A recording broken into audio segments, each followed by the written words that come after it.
Start with why, jangan with what and how. Nah contoh ya, kalau aku punya istri mu'alaf misalnya ya, aku nggak akan pernah minta dia untuk sholat. Aku nggak akan pernah minta dia untuk sholat sebelum aku meyakinkan dia kenapa dia harus sholat. Jadi yang harus dibahas adalah kenapa dulu, kenapa lo harus masuk Islam, kenapa lo harus kenal Allah. Karena what and how itu adalah ikutan atau konsekuensi daripada orang ngerti why.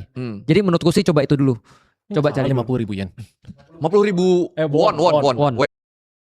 Ambil itu sebagai cara untuk memperkenalkan bahwa kita lebih baik daripada mereka. Ingat, ketika kita lagi dihina orang, dia bukan lagi nunjukin siapa kita, tapi dia lagi nunjukin siapa dia. Iya. Jadi contoh misalnya bilang, dasar bego lu, segala macam. Nah kita udah tahu, oh tingkat pendidikannya seperti ini. Kenapa dia bisa keluar dari mulutnya kayak gitu kan? Karena kalau orang-orang yang dalam tanda kutip berpendidikan, nggak akan pernah terus kemudian mengucapkan kata-kata seperti itu. Nah jadi kita bisa nilai orang dari kata-katanya, bukan dari kepada siapa kata-kata itu ditujukan. Intinya stance Islam itu nggak boleh membalas zolim dengan zolim. Gitu, di dalam Al-Quran Allah katakan billati hiya ahsan. Balaslah dengan cara yang lebih baik. Suatu waktu ada ulama yang dihina-hina orang. Bego, tolol dan segala macam. Ulama macam apa? Dia cari orangnya, dia bawa ke rumah, dia kasih. Makasih ya, dia bilang gitu. Dia kasih kurma. Kalau gue tuh kalau misalnya ada saling serang nih. Misalnya ada orang nyerang gue, pasti kan kita ada dorongan. Gue balas lo gitu. Gue tuh suka gini. Langsung dipin sama dia. Iya, kalau enggak gue gini nih, misalnya lagi di fase-fase saling serang gitu, gue lebih ke kayak gue ngerasa yang dilakukan orang ini buruk. Nah, gue gak mau kayak dia, berarti gue jangan. Karena kalau gue lakuin, berarti gue akan jadi seperti dia. Dan gue kalau ngedorongnya itu. Iya benar sih. Cuma realitanya susah. Iya, tapi gue ngedorong itu. Iya. Ada juga nih. Imam Asy-Syafi'i itu pernah berkata, setiap ada orang-orang yang maki dia bilang gini, kalau kamu benar mudah-mudahan Allah memaafkan aku, kalau kamu salah mudah-mudahan Allah memaafkan kamu. Sederhana kan? Tahu nggak artinya apa? Dia lagi spacing out. Kalau kamu benar, mudah-mudahan Allah maafin aku. Tapi kalau kamu salah, mudah-mudahan Allah memaafkan kamu. Either way, dia tetap dapat pahala kan? Iya, bagus tuh. Gitu. Nah itu sih sebenarnya. Nih gue nggak tahu nih peran Imam Mahdi full episode. Saya adalah katanya Allah menciptakan neraka untuk membersihkan manusia dari dosa. Tapi kenapa orang non-muslim akan kekal di dalam neraka walaupun sepanjang hidupnya berkelakuan baik dan tidak pernah berbuat dosa? Contohnya Abu Thalib paman Rasulullah. Bagus banget. Bagus lagi pertanyaannya. Bagus. Oke, makasih Mas Rizdan. Makasih Mas Rizdan. Iya, nggak apa-apa. Jadi gini, Mas Rizdan bertanya, kalau memang Allah tuh menciptakan neraka untuk orang-orang jahat, kenapa ada orang-orang kayak Abu Thalib yang terus kemudian dia baik tapi dia masuk neraka, padahal dia selama hidupnya malah ngelindungin Rasulullah, sponsorin Rasulullah dan segala macamnya. Ini pertanyaannya bagus banget dan jawabannya harus berasal dari orang yang kafah Islamnya, jadi gue mau jawab. Feren. Jadi gue mau jawab. Tolong Ustadz Felix jelaskan. Gue udah seneng nih. Tapi sebenarnya tadi pertanyaannya lebih ke ini deh. Neraka diciptakan untuk membersihkan orang-orang muslim. Mereka sebelum masuk surga kan. Nah, gimana dengan orang non muslim yang walaupun dia udah baik seperti paman Rasulullah, dia tetap ada di neraka. Itu gimana? Pertama-tama gini ya. Aku cuma menggambarkan aja ya bahwasanya ada pendapat yang sangat minor banget di dalam agama yang mengatakan bahwasanya Abu Thalib itu ujung-ujungnya nanti akan masuk surga. Oh, tapi singgah ke neraka dulu. Iya, tapi ini sangat unpopular. Karena Abu Thalib itu tahun berapa? Abu Thalib itu tahun sekitar 600 sebentar. Sebelum hijrah berarti 620-an lah meninggalnya. Kenapa dia udah di neraka? Nggak di alam barzah? Enggak.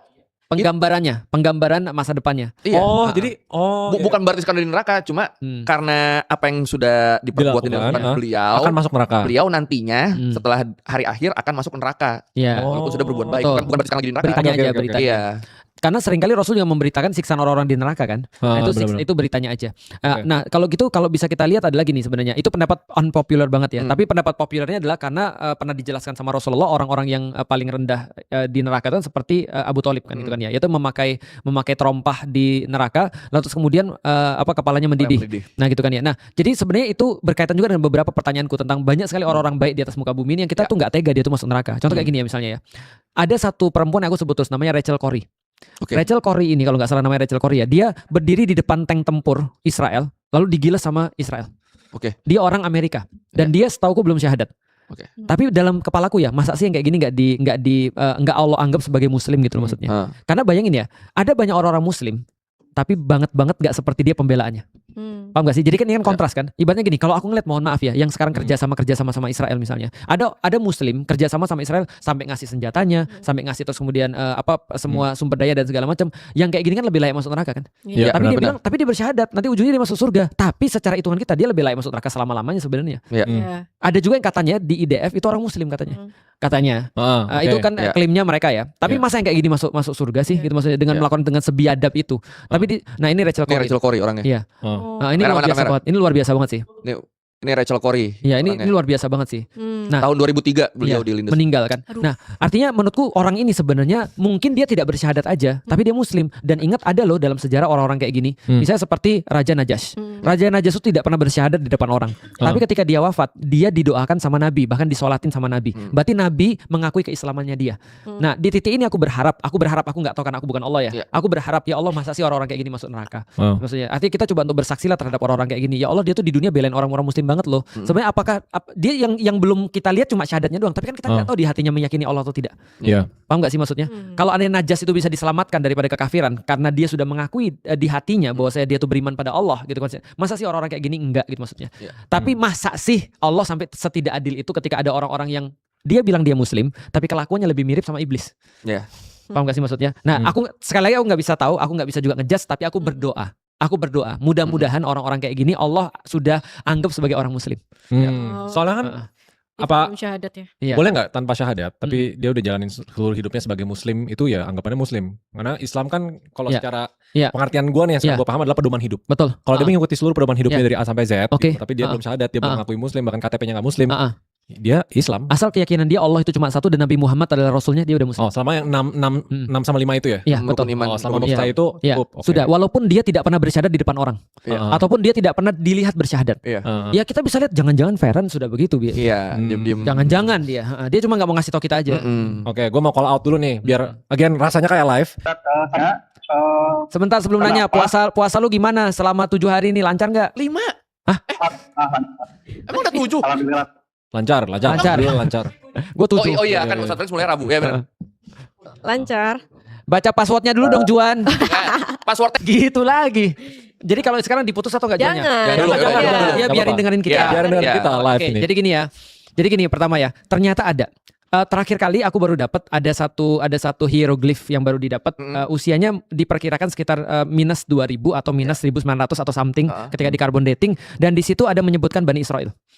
Jadi 2000 tahun lalu. Ya, dan itu bersesuaian dengan timeline yang kita pahami tentang Nabi Musa, tentang ini dan segala macam. Contohnya lagi misalnya, selain itu juga dari dulu sudah ditemukan tentang satu hieroglif yang atau satu arkeologi, peninggalan arkeologi yang membahas tentang dinasti Hyksos.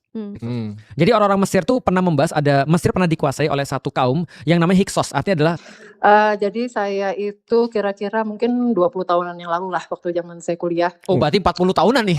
Oke. 50 tahunan. Oh, 50. Oke. Bunda, silakan Bunda. Nah, ya jadi saya ikut dalam satu organisasi yang waktu itu nggak bilang bahwa ini tuh satu aliran gitu ya, nggak bilang gitu. Pokoknya ngajarinnya katanya pernafasan gitu. Nah, awalnya hanya ingin olahraga awalnya. Nah, tapi kemudian ada satu peristiwa yang terjadi di keluarga saya gitu. Kebetulan kami waktu itu Islamnya belum terlalu baik lah. Gitu. Jadi sebagai orang yang datang dari suku Jawa, tentunya kita punya tradisi dan kebudayaan sendiri gitu ya Ustadz ya. Nah, jadi pada saat itu saya dipanggilkan, nih saya jadi ngacak banget ya. Gak apa-apa. Jadi ketika peristiwa itu terjadi, kita punya pikiran buruk lah bahwa ayah saya dihabisi oleh saingan bisnisnya gitu ya. Disantet lah ya. Iya betul. Nah pada saat itu kami itu sedang dibimbing untuk mendekatkan diri kepada Tuhan, tapi melalui agama yang lain. Oke. Gitu ya. Nah ya pada saat itu tuh tiba-tiba semua mengerucut dan mendorong kami semua, kami kakak beradik gitu, mendorong kami semua kemudian untuk semakin erat dengan organisasi tersebut. Nah kebetulan waktu itu masih diizinin sholat tuh, nggak ada larangan, nggak boleh sholat itu, nggak ada itu nggak ada larangan. Jadi kami tetap sholat seperti biasa dan kami tetap melakukan olahraga itu seperti biasa gitu. Tapi karena kemudian ada kejadian ayah saya ini kan kami jadi mengerucut tuh, bukannya karena kami tidak ditemani oleh yang dari agama Islam, tentu kan kami disarankannya tentu dengan yang kami ketahui pada saat itu. Misalnya tidur tidak boleh di tempat tidur, harus di lantai. Kemudian arah kepala tidak boleh satu arah tuh, kita harus pencar-pencar arah kemana-mana gitu ya. Pokoknya banyak hal yang nggak ada hubungannya sama Islam sama sekali. Nah kemudian seiring berjalannya waktu kita semakin attach nih sama aliran si organisasi ini. Iya betul. Nah karena semakin lama latihan tentu masing-masing dari kami itu kayak punya oh kamu bagian ngobatin orang gitu, oh kamu bagian ini gitu. Nah kebetulan di saya itu bagian melet. izin lokasi. Kalau tahu izin lokasi itu misalnya kita mau ngadain event apa, kita minta izin sama yang ada di situ gitu ya. Kemudian membersihkan lokasi juga rumah dan mencari barang hilang atau juga ya memanggil yang pergi gitu ya. Gitu. Nah, pertanyaannya kan itu kemudian semakin lama semakin mengganggu tuh. Ketika saya sadari, ketika suami saya sholat, saya hampir membunuh suami dan ibu saya. Ada bisikan. Maksudnya, bukan bisikan tuh, saya kayak dimasukin gitu loh. Jadi saya mau cekek, tapi karena mereka posisinya ngaji, itu saya nggak bisa mendekat gitu. Nah kemudian semenjak itu saya diruqyah tuh dibawa berkali-kali sampai akhirnya saya bisa mengendalikan diri, dalam artian itu nggak pernah terjadi lagi. Dan saya berusaha ke anak-anak supaya anak-anak, karena itu kan dikejar ke anak-anak tuh Ustaz, ke saya enggak, kemudian anak-anak saya mulai melihat banyak hal yang harusnya mereka nggak lihat gitu. Nah sekarang saya itu sedang mengalami sakit gitu. Udah sekitar 10 tahunan saya mengalami sakit gitu. Dan sakitnya ini belum sampai saat ini belum ada obatnya gitu ya. Jadi saya udah kemana-mana, suami saya sudah mengantar kemana-mana dan itu nggak ada obatnya. Jadi mereka semua cuma bilang udah happy aja gitu, seneng-seneng aja gitu. Berarti nah kemudian pertanyaannya harus ngapain ya berarti ya? Saya harus ngapain? Saya sekarang tetap maksa diri untuk sholat. Maksudnya, tapi kadang-kadang saya ngerasa kayak kebentur sama tembok gitu. Saya tahu lah, nggak mungkin Allah tuh menjawab dengan percakapan gitu ya kan, nggak mungkin gitu. Dan saya tahu juga bahwa sebenarnya kita telinga sama matanya harus lihat gitu, bahwa Allah tuh memberi tanda tuh di mana-mana gitu. Cuman ada satu masa gitu, kayak kebentur gitu, kayak kok gue udah minta, gue udah berusaha bertobat gitu, tapi kok kayak bentur-bentur gitu ya, kayak nggak ada jalan gitu. Nah satu yang membuat saya jadi ragu, apakah saya pertobatan apa sih yang harus saya lakukan, karena ini kan termasuk syirik ya, walaupun saya nggak nyembah selain satu makhluk tertentu gitu. Satu nggak ada, misalnya nyembah apa teko kan enggak, tapi maksudnya ritual yang saya lakukan itu kan juga sama aja saya syirik gitu. Dan itu kemarin saya dengar kajiannya Ustadz juga bahwa di Escape itu bahwa itu kan termasuk dosa besar gitu. Apakah nggak ada way out untuk berbalik gitu? Walaupun saya percaya udah kerjain aja dulu. Dosa dan pahala itu, surga juga itu kan prerogatifnya Allah gitu. Ya jadi saya harus ngelakuin apa gitu. Karena akhirnya tetap ragu aja gitu. Dia masih mau saya apa enggak gitu. Sebagai umatnya. Jadi gini Bun ya. Jadi kalau ini juga pada setiap orang ya. Ada satu hadis yang sangat luar biasa, bahwasanya Rasul katakan Allah itu tidak bakal bosan menerima pertobatan seorang hamba sampai hamba itu sendiri yang bosan untuk bertaubat.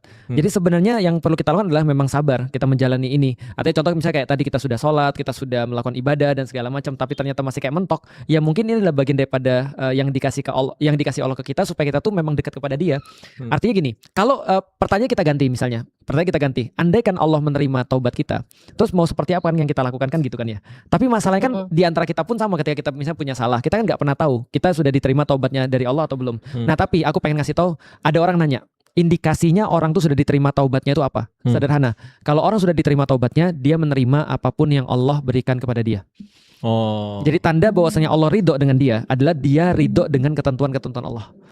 Berarti analoginya di situasi ini, taubatnya udah benar-benar diterima, kalau bundanya udah nggak mempertanyakan lagi sebenarnya Allah tuh minta apa gitu misalnya. Dan itu udah dalam hati gitu. Iya betul. Allah pasti terima sih, aku yakin. Cuman bundanya mungkin merasa nggak diterima misalnya, atau mungkin belum. Ya nggak apa-apa, bagus. Dengan itu kan dia tetap bisa beribadah. Nggak penting sih pertanyaan menurutku diterima atau tidak diterima. Yang penting itu adalah seperti apa kita itu punya perasaan pada Allah. Di dalam Al-Quran Allah bilang pada kita, berdoalah kepada Allah dengan tadarruan wa khufyah. Yaitulah dengan harap dan cemas. Jadi kita harap bahwa kita tuh diterima, tapi kita juga cemas nggak diterima. Itu memang sudah state-nya orang berdoa seperti itu. Jadi kalau ada orang berdoa dibilang gini ya, aku yakin pasti Allah terima, itu justru salah. Tapi correct me if I'm wrong ya, mungkin gue tanya kok ini, situasinya tuh bunda ini tanda kutip tersantik. Menurutku sih ya mending kalau aku ya, kalau misalnya punya pilihan pindah rumah. Pindah mungkin. Saya udah putus sih. Saya udah putus semenjak saya udah di Ruqyah itu. Saya udah cut off, saya nggak ada berhubungan lagi dengan orang-orang yang saya pernah kenal itu di masa lalu. Saya ganti lokasi ya. Mantap. Itu udah benar sih kalau keputusan untuk pindah itu, tinggal gimana mentalnya itu Iya betul. Untuk balik seperti dulu. Sebentar ya teman-teman. Itu. Iya. Nge-freeze. Iya nge-freeze. Iya, kameranya nge-freeze. Nah, sekarang udah sekarang udah lanjut lagi. Maaf guys. Kalau syahadat perlu lagi nggak sih Ustaz? Enggak, selama Bunda udah sholat, insya Allah sudah auto syahadat sih Bunda sebenarnya. Tiap sholat. Gitu. Oke, terima kasih Ustaz. Siap Bunda, mudah-mudahan Bunda senantiasa diberkahi Allah dan sabar Bunda. Intinya gini, kalau Bunda sudah terima apapun yang sudah Allah kasih kepada Bunda sampai dengan sekarang gitu, termasuk mungkin perasaan-perasaan Bunda yang tadi, ya udah Bunda terima aja dan itu berarti tanda bahwasanya Allah juga sudah nerima apapun yang sudah Bunda niatkan. Amin. Amin. Terima kasih Ustaz. Siap.